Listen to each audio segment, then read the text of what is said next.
ଜନରାଜା ଯେମିତି ସେ ତାଙ୍କ ଦରବାରରେ ତାଙ୍କୁ ଛାଡ଼ୁନଥିଲେ, ସାନ ପିଲାମାନଙ୍କୁ ନାହିଁ ଏମିତି ସେ ନ ଛାଡ଼ିବା ଲୋକଙ୍କୁ ସେ ଧାରଣା ଥିଲା।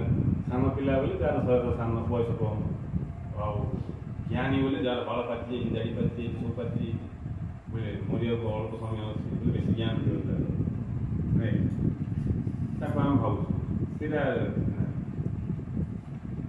ଯାହାର ଜ୍ଞାନ ବେଶୀ ସେ ବଡ଼, ଯାହାର ଜ୍ଞାନ କମ୍ ସେ ଛୋଟ, ଆଉ ଯାହାର ସମ୍ପୂର୍ଣ୍ଣ ଆତ୍ମଜ୍ଞାନ ଜାଗ୍ରତ ହେଇଗଲା ସେ ବଡ଼ ନାହିଁ ସାନ ନାହିଁ, ସେ ସମଗ୍ର ସୃଷ୍ଟିର ମାଲିକ, ସେ ହିଁ ସବୁ କିଛି।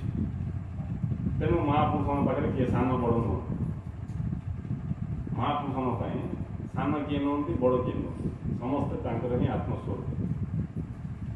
ତାଙ୍କେ କାହାକୁ ସାନ କି କାହାକୁ ବଡ଼ ବୋଲି ବିଚାର କରିବେ, ସବୁ ଆତ୍ମସ୍ୱରୂପ। ଆଉ ଯେତେବେଳେ ସବୁ ଆତ୍ମସ୍ୱରୂପ, ସବୁ ହିଁ ଏକର ପ୍ରକାଶ, ଏ କଥା ବୁଝା ପଡ଼ିଲା ବୋଲେ ଆମକୁ ସେ ମୁକ୍ତାନନ୍ଦ ମିଳିବ, ଫ୍ରି ଆନନ୍ଦ। ମୁକ୍ତାନନ୍ଦ ମାନେ ଫ୍ରିରେ ମିଳିବା ଆନନ୍ଦ, ଆଉ ଫ୍ରିରେ ମିଳିବା ଆନନ୍ଦ ଫ୍ରି, ତା ପାଇଁ ଆଖି ଦରକାର ନାହିଁ।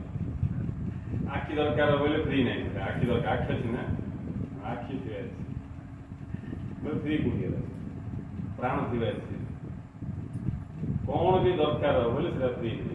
କିଛି ଦରକାର ନାହିଁ ବୋଲେ ଫ୍ରି ଆନନ୍ଦ, କିଛି ଦରକାର ନାହିଁ ବୋଲେ ଫ୍ରି ଆନନ୍ଦ, ତାର ଅର୍ଥ ଆମେ ନିଜେ ହିଁ ଆନନ୍ଦ ସ୍ୱରୂପ। ହେଲେ ଆମର ଭାବଟା ସେଠି ପହଞ୍ଚି ଅଛି, ଆମେ ଅଛୁ କେଉଁ ଭାବରେ ସେଇଟା ଫାଷ୍ଟ ଜାଣିବା ଅଛି, ଆଉ କେଉଁ ଭାବକୁ ଯିବା ଅଛି ସେଇଟା ବି ଜାଣିବା ଅଛି।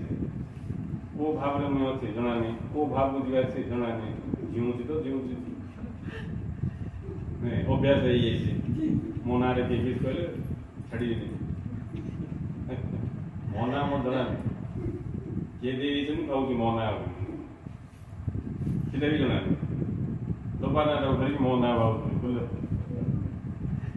ସେଇଟା ବି ଅଜ୍ଞାନ। ଯେମିତି କିଏ ଟ୍ରେନରେ ବସିକି ମୋ ସିଟ୍ ବୋଲି ଭାବୁଛି, ହଁ ତମ ଗାଁ ପହଞ୍ଚିଲା ପରେ ତ ତମେ କହିପାର ବ୍ୟବହାର ଦୃଷ୍ଟିକୁ, ତାପରେ ଗାଁକୁ ପହଞ୍ଚିଗଲା ପରେ ସିଟ୍ଟାକୁ ଉପାଡ଼ିବା ପାଇଁ ତମେ ଚେଷ୍ଟା କରୁଛ।